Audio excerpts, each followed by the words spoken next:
Hola, ¿cómo andas? ¿Cómo te va? Soy Drummerhead y hoy vamos a ver CSS. Vamos a arrancar a ver CSS. Vamos avanzando, ¿no? Esto encara, ¿no? Está bueno. Bueno, antes de ver CSS vamos a refrescar un poquito algo de lo que yo ya había hablado, pero que me parece que está bueno hablarlo de vuelta. Las herramientas de consola, las herramientas de developer para los browsers. En este caso estoy usando la de Firebug. Firebug que es un add-on de Firefox. En Chrome también tienen una que ya viene por defecto, que con el shortcut tienen un shortcut para hacerlo, y también tienen, creo que acá si le ponen, ¿cómo es? Things in Chrome, no sé cómo es el shortcut acá, pero con Command Shift C la activan. Y con esto ustedes pueden analizar cualquier página, cualquier cosa. Pueden venir y cambiar estilos, cambiar lo que sea, de forma completamente increíble. Esta es una herramienta muy útil, es una herramienta esencial. Tienen que aprender a agarrarle la mano. Tienen que ir por internet viendo páginas de otros, viendo algo que les parece interesante, analizándolo y cambiar cosas. Es decir, de esa forma se aprende, es jugando, ¿entendés? A veces te encontrás con cosas que nunca te hubieses imaginado por el hecho de que metiste dedo y dijiste, oh, mira, wow, me cambió todo. Bueno, antes de que les muestre la estructura básica de un CSS, les voy a mostrar directamente CSS modificando un documento para que se copien un poco, para que vean el poder que tiene CSS, y después vamos a hincarle el diente. Vamos a copiar el archivo anterior que teníamos y vamos a modificarlo. Lo que acabo de hacer desde la consola, ¿tá? Vamos a hacer esto, pero de forma normal, que seguramente están acostumbrados, para que no se piensen de que esto es una especie de arte malvada o algo así. Acá tenemos este archivo, Command C o Control C, Control V, tengo un archivo nuevo, vengo y le cambio el nombre, 03 CSS. ¿Está? Bien, 03 CSS. Acá tengo el archivo que tenía antes, que este archivo, si yo lo abro, es esto que está acá. ¿Se acuerdan? Los archivos básicos. Le saqué las imágenes porque las imágenes no tenían nada que ver con nada, pero los links siguen estando y toda la estructura básica que habíamos creado de antes sigue estando. Bien. Vamos a crear, entonces, vamos a hacerlo también vamos a hacerlo acá, vamos a crear un archivo CSS. ¿Cómo creo un archivo con Mac? No sé cómo crear un archivo con Mac. Un archivo de la nada parece que no se puede crear. Así que vamos a hacerlo desde la consola. Control Z, Touch, New CSS.css. Y acá la tengo. En Windows es una pavada, pero acá no sé. Yo uso la consola siempre para Mac. Entonces, a este archivo, ahora que lo tenemos, vamos a abrirlo con Vim.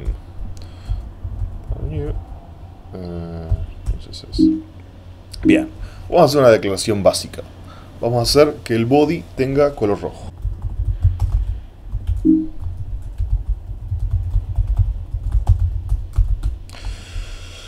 Bien, y si vemos nuestro documento, vemos que no pasa nada. ¿Por qué no pasa nada? ¿Me están cagando?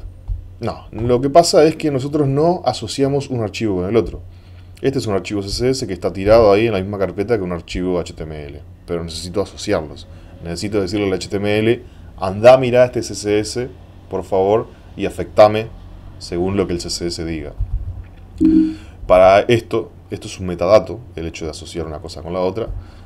Así que vamos a meterlo dentro del elemento head. Entonces adentro del head, acá, después de este meta, vamos a hacer un elemento link. El elemento link es para asociar style sheets con dentro de otras cosas es para asociar style sheets con HTML. Entonces para esto lo hacemos con un elemento link. Link tiene un atributo rel y un atributo rel y un atributo href. Tiki tiki. Que se acuerdan que les había dicho de que está bueno poner directamente las propiedades con las cosas vacías, así después simplemente rellenarlo.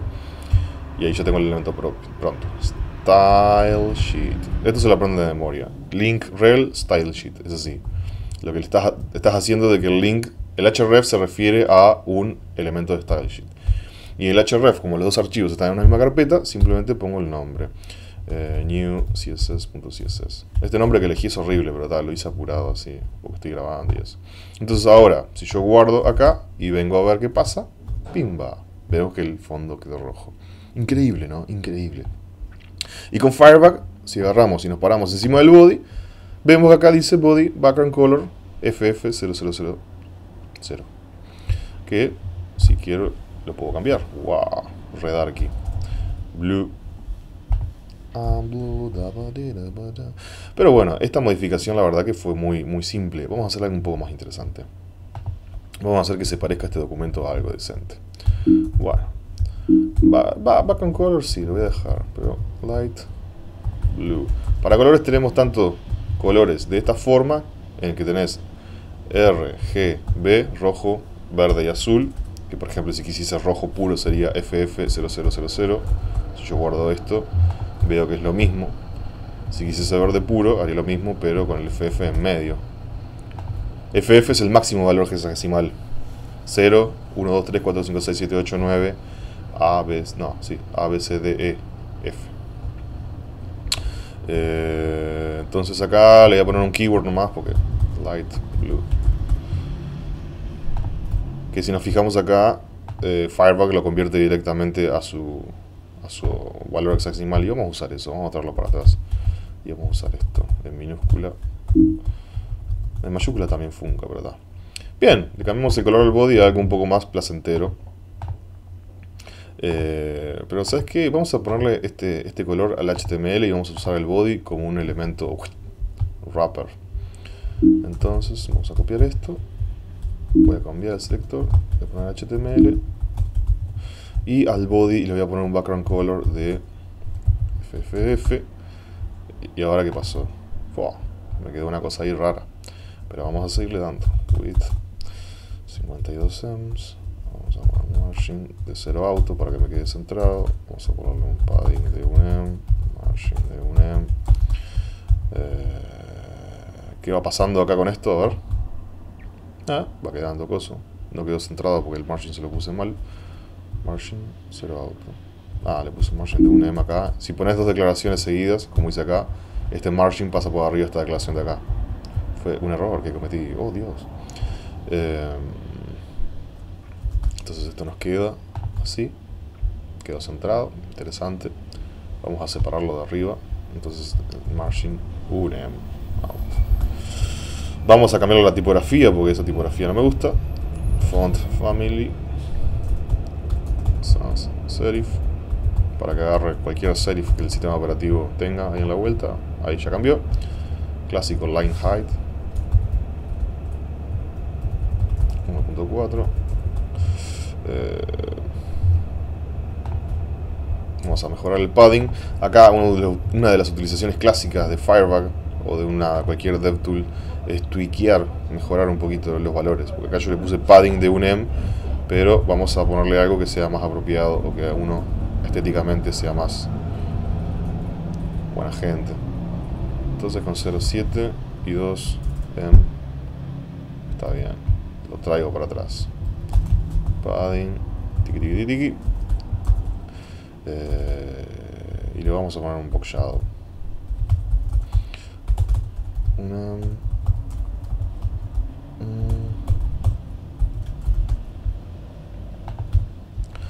Increíble, ¿no? Entonces, con dos reglas CSS y unas cuantas declaraciones, tenemos algo un poco mejor de lo que teníamos antes, ¿no? Relativamente mejor. Si todo esto nosotros lo borráramos, volveríamos a lo que teníamos antes, que era esto. Digamos que es una mejoría. Con muy poco CSS dentro de todo. Acá vamos a organizar un poquito esto, porque es mejor que al principio estén las declaraciones relacionadas a estructura y que al último estén más bien las declaraciones relacionadas a aspectos solamente. Bueno, ahora que ya yo así de entrada, de sopetón, les empecé a hacer CSS sin explicarles nada, vamos a ver realmente qué carajo hice, qué fue todo eso que pasó, que hizo que esto mágicamente se convirtiera en algo relativamente decente. selector propiedad valor. Esto es básicamente lo que está pasando. Vamos a hacerlo un poquito más lindo. Esta parte se le dice el selector. Esta parte lo que está diciendo es de qué forma buscar en el documento o qué cosas buscar en el documento HTML que yo estoy afectando, y cuando las encuentro, o si es que las encuentro, las voy a afectar con el bloque que está determinado por estas llavecitas que abren, esta abre y esta cierra. Adentro del bloque tenemos varias declaraciones, que es como background color FFFF, es una declaración. La declaración está compuesta por una propiedad y por un valor. Esto de propiedad y valor les puede sonar parecido, porque en HTML teníamos propiedades y valores también, atributos o propiedades y valores. Esto es lo mismo.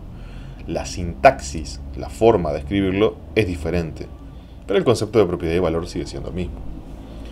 En este caso es muy importante en CSS hacer que la sintaxis, bueno, en todos los lenguajes es importante, pero en CSS es importante porque un punto y coma que te falte te puede llevar a la desesperación porque no entendés por qué algo está andando mal, y es que te faltó un punto y coma, algo tan simple como eso.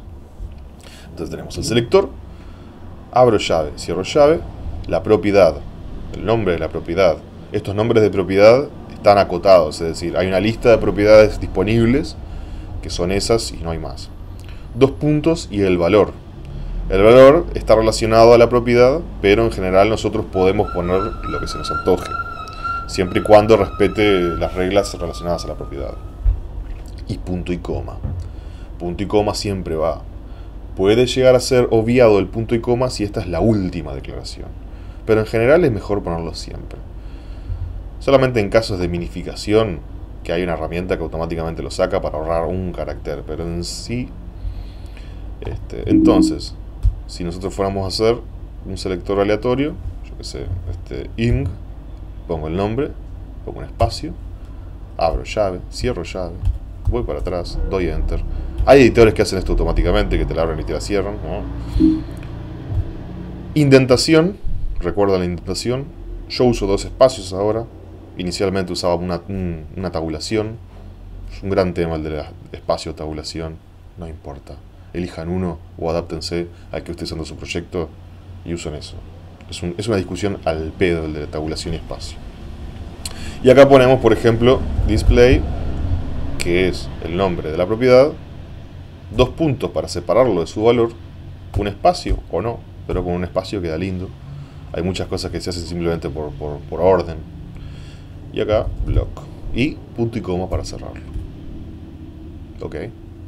Esto perfectamente, si fuese así, por ejemplo, va a funcionar igual, va a andar.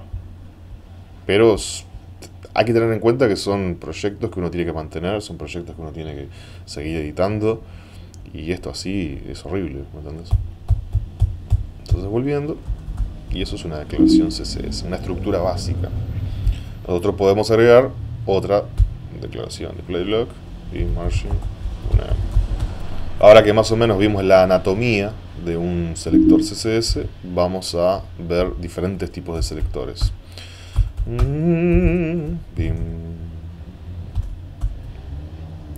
Selector de elemento. Bien, les recuerdo otra cosa.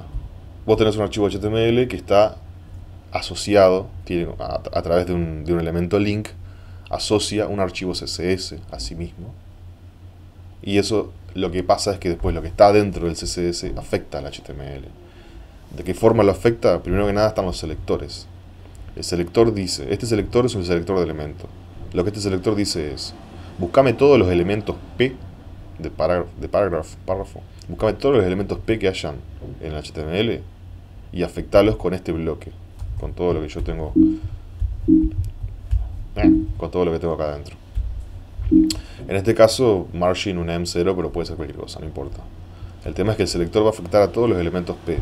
Si esto fuese un HTML y hay un P, este selector lo va a afectar. Si esto fuese un elemento div, por decir algo, y esto fuese div, lo afecta de esta forma. lo machearía. Matchear. Creo que no hay palabra en español equivalente a matchear. Estuve buscando y no hay. Pero matchear es básicamente de que esto está asociado con esto.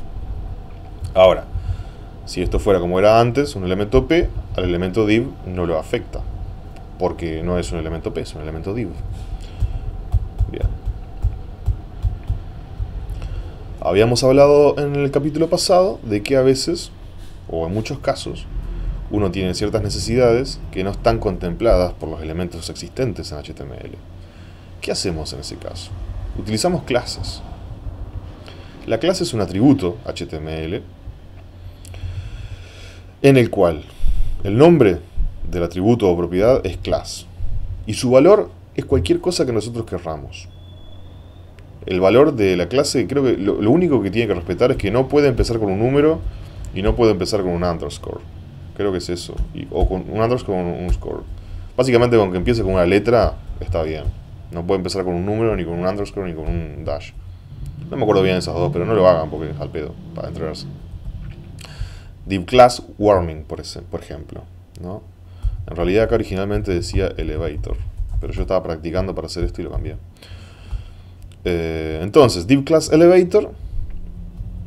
Entonces acá tenemos un selector elevator, un selector de clase. La diferencia entre un selector de clase y un selector de elemento es que el selector de clase tiene un puntito delante, un simple puntito delante.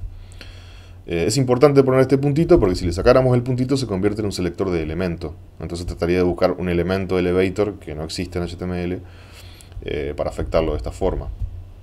Imagínate que si nosotros tuviésemos algo así, una clase AppBR, porque pintó, y nos olvidásemos del puntito, se complica porque ahí va a buscar los elementos AppBR y no la clase AppBR. Entonces es importante recordar el puntito. El puntito delante es un selector de clase. Es importante con el tema de las clases, de que estas clases sean lo más semánticas posible. Hay casos en los que no podés hacer cosas semánticas, por ejemplo, si estás diseñando un sistema de columnas o de grids. Pero, por ejemplo, es mejor poner warning, como tenía antes, ¿no?, que red background. Red background dice fondo rojo. ¿Y fondo rojo qué significa? ¿Por qué fondo rojo? ¿Me entendés? De vuelta es como que estoy metiendo apariencia en el HTML de una forma escondida. Red background no me sirve para nada. Es mejor que sea warning en todo caso. Porque por algo es red el background, ¿no? ¿Cuál es el motivo de que sea red? Pues un warning. Capaz que de repente el sitio lo traen a una nueva cultura en el que es mejor representar warning con un fondo blanco. Porque pintó. En Japón el blanco es la muerte, creo. Así que puede funcionar ahí. Entonces tenemos un red background que después a los años termina siendo de fondo blanco. Y entonces la gente, ¿por qué? Pasan cosas que no entendés. Entonces las clases es mejor que sean semánticas. Y después tenemos selectores de ID. ID es otro atributo que puede tener un elemento HTML que es diferente a class. Es decir, el nombre del atributo ID es ID es igual a, y de vuelta aquí podemos poner lo que nosotros querramos. Una cosa que me olvidé de decir de la clase es que nosotros podemos tener varias clases. Warning, Desperation. Entonces, si nosotros tuviésemos así,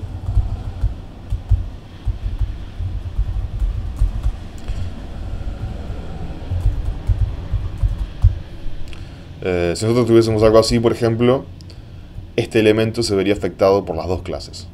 Porque tengo tanto la clase warning. Estoy fallando como un campeón. Qué grande. Tengo tanto la clase warning como la clase desperation. Están las dos clases a la vez, separadas por un espacio. Eso es lo que las separa.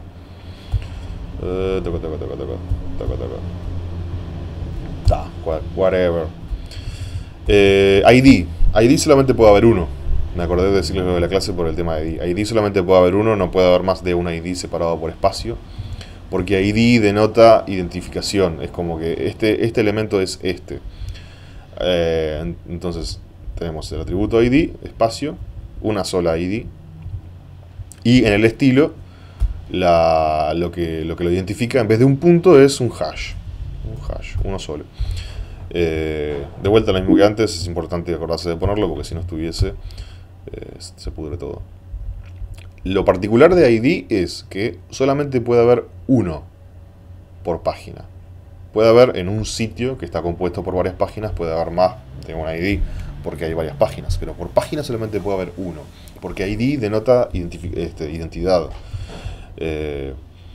Hay diseñadores y eso ahí, que dicen de que el ID mejor no usarlo porque te crea guerras de selectores. Sin embargo, ID tiene una característica muy interesante y es esta. Acá, por ejemplo, en este documento aleatorio, este elemento tiene un ID que se llama galfly. Entonces, si yo copio este ID y miren lo que está pasando, yo voy a la URL y pongo el hash y eso que acabo de copiar y le doy enter y el documento salta automáticamente a esa área y yo le doy enter de vuelta, se dan cuenta que vuelve constantemente. Si yo abro un nuevo link y voy ahí directamente, se dan cuenta del scroll bar, voy para allá abajo. El ID es interesante por esto, nos da esa capacidad de poder saltar directamente de una parte al otro del documento. Y por eso yo generalmente uso IDs como divisores de área. Tengo diferentes sections con diferentes ID que me sirven por un lado porque puedo saltar directamente y por si quiero hacerle alguna modificación específica a esa área, tengo ese hook, como había dicho antes, tengo ese gancho en el que yo puedo agarrar para hacer modificaciones. Acá también estamos viendo otro concepto, que es el de un selector hijo. Este selector no va a afectar al elemento que tiene esta ID. Va a afectar al UL que está adentro del elemento que tenga ID. Entonces lo que el browser hace es, primero busca todos los elementos que sean UL y después busca que estos elementos sean hijos de un elemento que tenga la ID de our team. Entonces acá tenemos una combinación de selector de elemento y selector de ID. Entonces, ID our team, espacio, UL. Entonces viene y dice, este elemento tiene el ID our team. No me importa qué elemento es. Esto puede ser section, div, puede ser cualquier cosa, pero tiene el ID our team. Bien, fenómeno. Y acá hay una UL, machea el selector.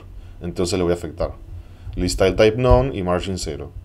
El bloque que está acá adentro va a afectar a ese elemento, porque el selector machea.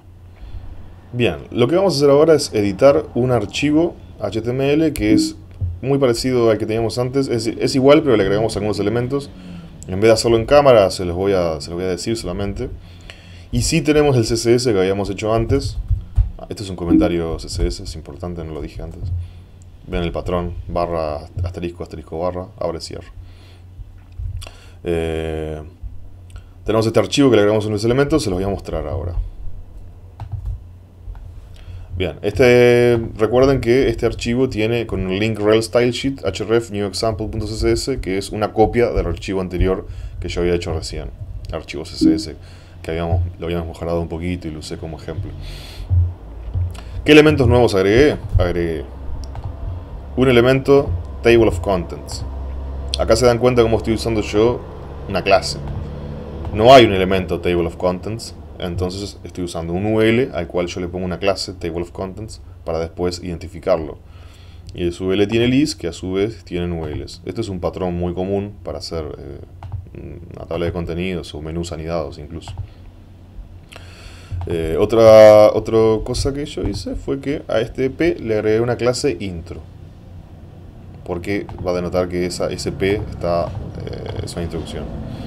Y a los H2 les agregué un ID a cada uno de ellos. Semántica estructural tiene este ID, que es prácticamente igual al título, pero sin tildes ni nada de eso.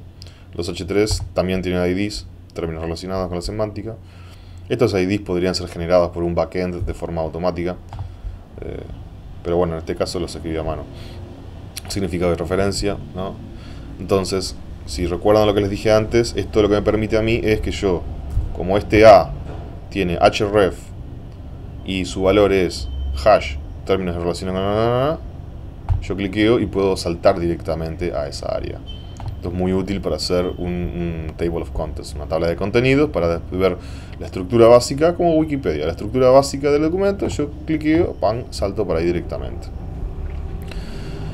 Bueno, pero estas cositas me parece que yo tendría que mejorarlas un poco, ¿no? Porque esto la verdad que está medio feucho.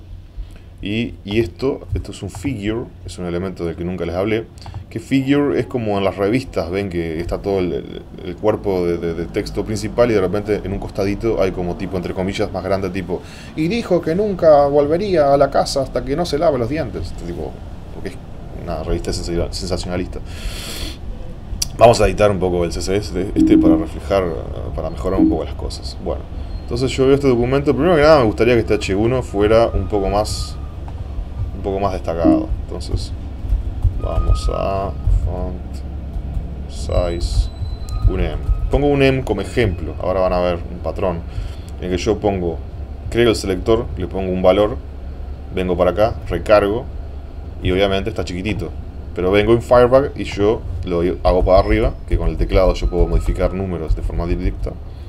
Y lo dejo en un tamaño que me guste. Si aprieto Control o Command, cambio a nivel de fracciones. No sé cómo decirlo. Empecé a pensar en las decenas y en las unidades de la escuela, piré de color. Entonces acá en 3M me gusta. Entonces vengo y 3M. Después voy a explicar un poco mejor qué son los M's, pero por ahora hagan de cuenta que es una unidad mágica. Bueno, vamos a modificar entonces esta tabla de contenidos. Tengo un elemento, Table of Contents, entonces pongo punto, pongo el nombre de la clase y me mando cagadas. ¿Qué le puedo hacer? Background, color, ¿qué color le pongo? Blue. Border, blue. Border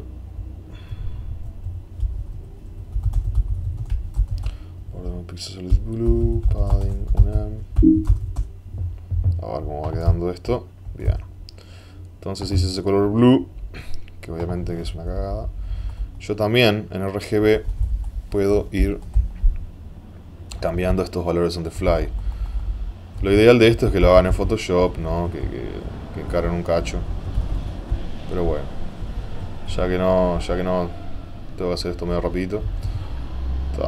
Ese color más o menos lo copio acá y le modifico algún parámetro para que se destaque. Lo hago para abajo mejor. Vamos a dar la vuelta porque me mandé cualquier cagada.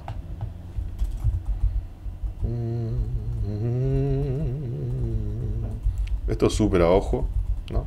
Pero bueno, ahí me gustó. Lo traigo para atrás.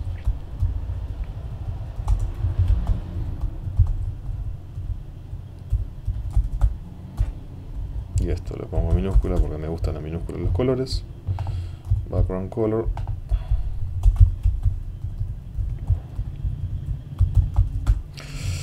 El padding de un M. No encara tanto, a ver, padding. Acá lo que estoy haciendo es, si padding tiene un solo valor, afecta el padding de los cuatro bordes. Si padding tiene dos valores, el primero es para arriba y abajo y el segundo es para la izquierda y la derecha.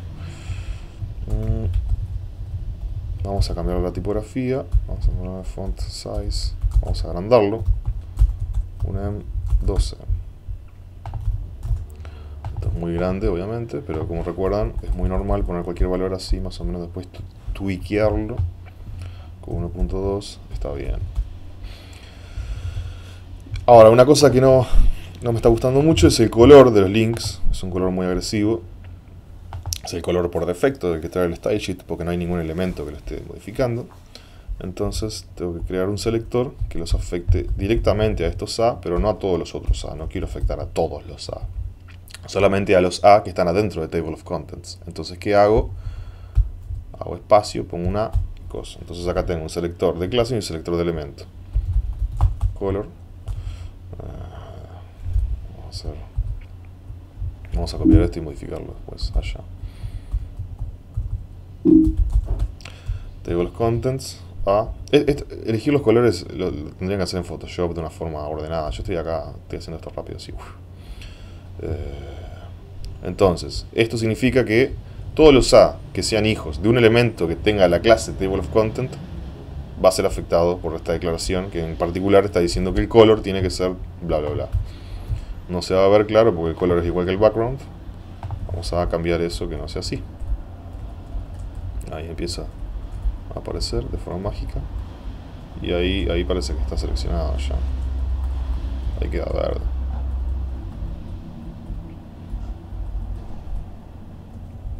Digamos que ahí está bien. Es un ejemplo.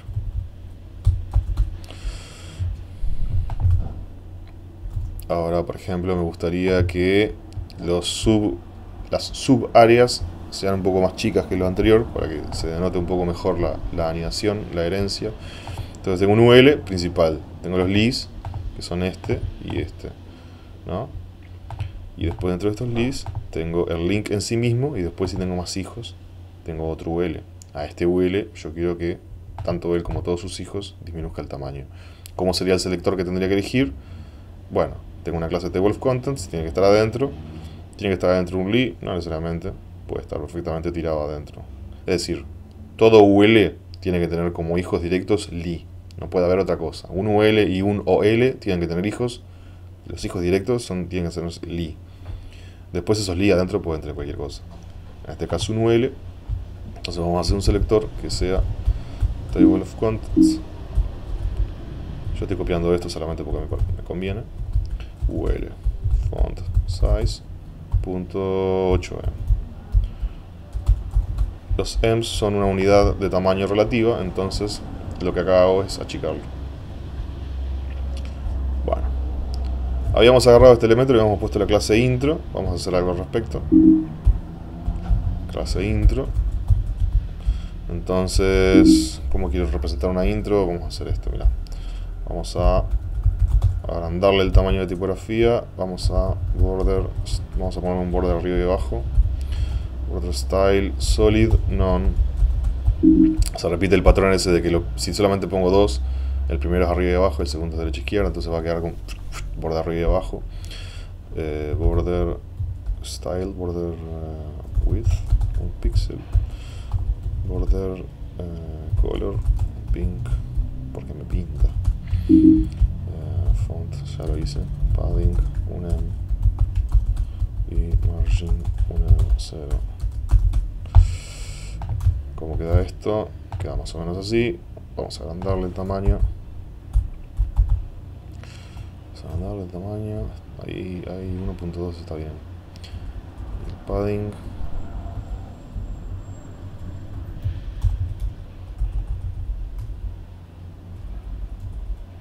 Está bien con un M. Está bien así. Padding un M. Lo único que tengo que hacer es aumentar el tamaño de la tipografía un poco. Fenomenal. Ya va cambiando la cosa, ¿no? Ya va cambiando. Esto sigue funcionando, ¿no? Porque el CSS no va a afectar la funcionalidad de ninguna forma. Y una cosa particular es que había otro elemento acá abajo que también tenía la clase intro, que también fue afectado por la declaración.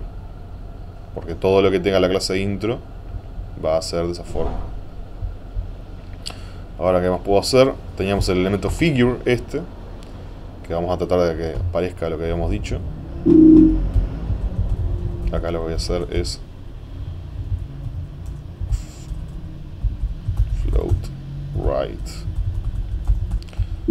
right. Después vamos a explicar qué es float right, pero por ahora simplemente tómenlo como que algo que existe. Vamos a hacer un poquito diferente la cosa. Vamos a empezar a editar todo directamente desde Firebug y después vamos a copiarlo y llevarlo para allá. Float right with un M.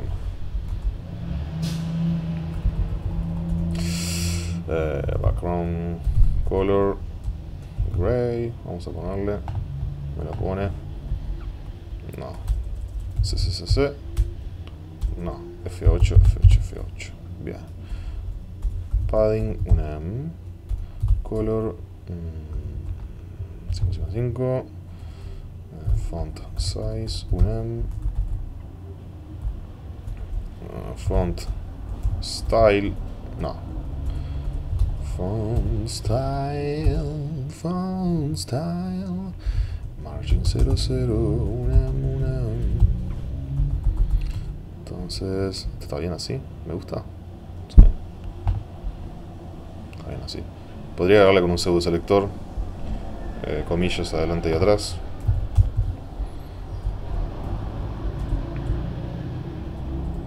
Y el width está bien así. Sí, el padding de abajo lo voy a tener que disminuir un poquito.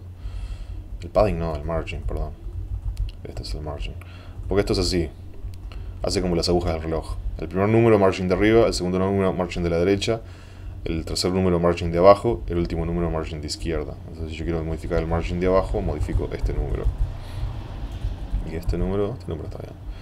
Entonces lo que puedo hacer con Firebug, con esta herramienta de consola, de Developer Console, hago clic secundario, copy style declaration. Entonces vengo acá, pongo set, paste, hago así y tengo todo copiado, qué mágico. Lo indento y ahora voy a ordenar un poco la cosa porque a mí me gusta tener, es decir, así como estaba antes, se entiende, es decir, el cliente lo entiende. A mí me gusta tener arriba las declaraciones que están asociadas a estructura y abajo las que están más relacionadas simplemente a un aspecto más estético que no afecta tanto a la estructura. Entonces acá primero sabes que directamente está flotado a la derecha, tiene tal ancho, padding margin y después todo lo otro. Reload, quedó. ¿Qué otra cosa queríamos modificar? Estos de L y de T están medio feuchos, ¿no? Como que están intentados ahí, no sé. Bueno, vamos a modificar todos los de T.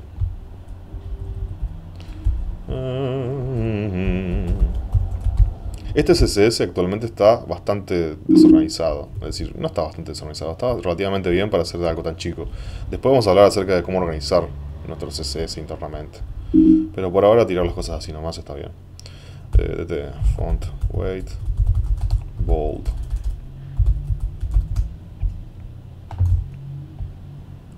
Ok.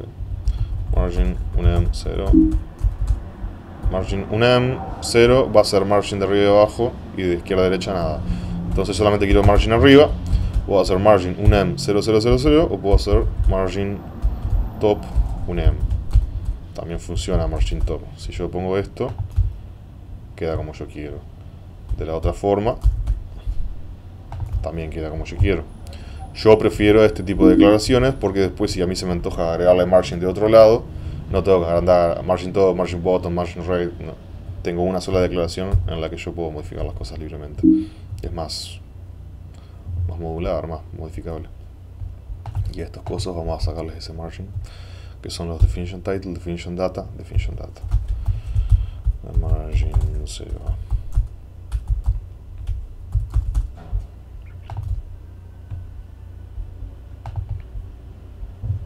Y bueno, si bien el color este tendría que mejorarlo porque es horrible. Está muy saturado en comparación con el color de la derecha.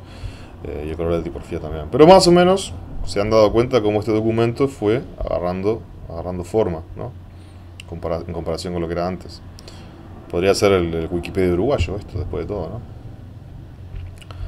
Bueno, en el próximo capítulo vamos a entender realmente estas propiedades de CSS. Vamos a verlas todas, creo. Y vamos a ver qué hace cada una, de qué forma afecta a nuestro documento y qué hacer al respecto. ¿Les parece? Ya por hoy estamos bien. Esto, sí. Por hoy estamos bien. Vamos a esperar hasta mañana y vamos a ver qué pasa en esta vida tan misteriosa en la que uno nunca sabe qué va a pasar. Bueno, nos vemos.